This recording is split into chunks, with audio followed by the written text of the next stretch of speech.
Hello, my name is Gustavo Espinosa and this is Lab 5, focusing on Faraday's Law. The purpose of this lab is to explore Faraday's Law by observing the interaction between a magnet falling in a conductive tube of aluminum foil and then modeling that interaction computationally and comparing the two results. Some of the important physical principles that we will be dealing with in this lab are the computation of a magnetic field using the Biot-Savart law, using this integral of this magnetic field through a certain area, which we will be using Faraday's law to calculate, and Newton's second law and Newton's third law in order to better describe the behavior of the magnet as it falls through the aluminum tube. During this lab, we will be dropping a bar magnet through a tube of aluminum foil and observing its behavior relative to dropping the bar magnet outside of the tube. And to do this, we first mark the north pole of the bar magnet, which we find using a magnetometer, and then position the magnet in the tube and start recording using a smartphone and drop the magnet. We then use the video that we recorded to find the accurate enter and exit times of the magnet and record these, and we do this 5 times and to find the total average of the times. Here are some of the important values that we recorded to later use in our computational model to model the physical interaction. The first of which is the length of the tube, which is 45.72 centimeters, the width of the foil, which is 0.8 centimeters, the radius of the inner radius of the tube, which is 2.4 centimeters, and the mass of the magnet, which we found to be 21.4 grams. Here is a table of the different times that we found using the video that we recorded for the 5 different trials. Our average time that the bar magnet takes to fall from the top of the tube to the bottom is 1.47 seconds. Here is some of the code used to build the computational model for the physical interaction. The first is a couple of variables that we use to determine the geometry of the tube, and in the portion right below that we have a function to calculate the magnetic field of the bar magnet, and here we use the Biot-Savart law.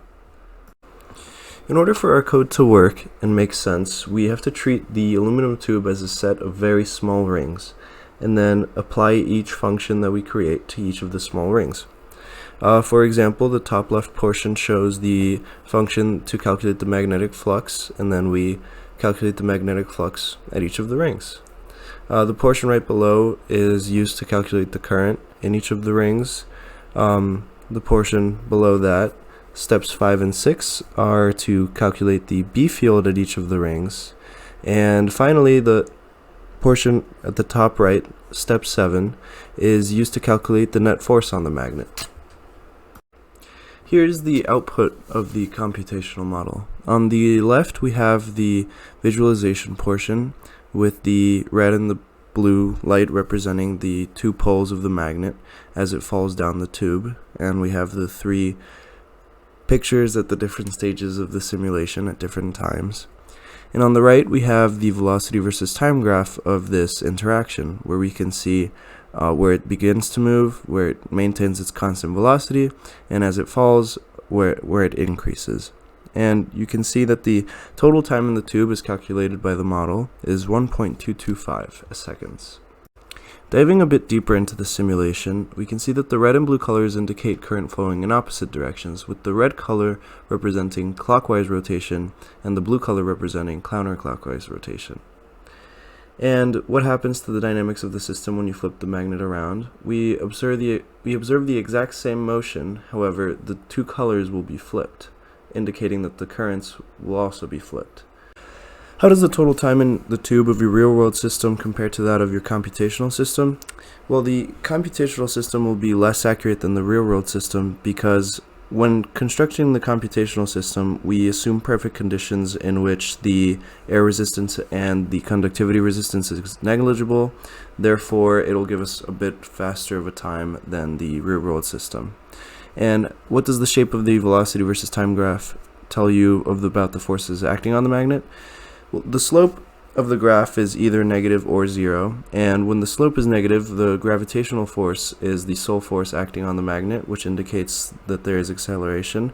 However, when the slope is 0, or no acceleration, means that the magnetic force is present and the forces on the magnet are a net 0, ensuring that there is no acceleration.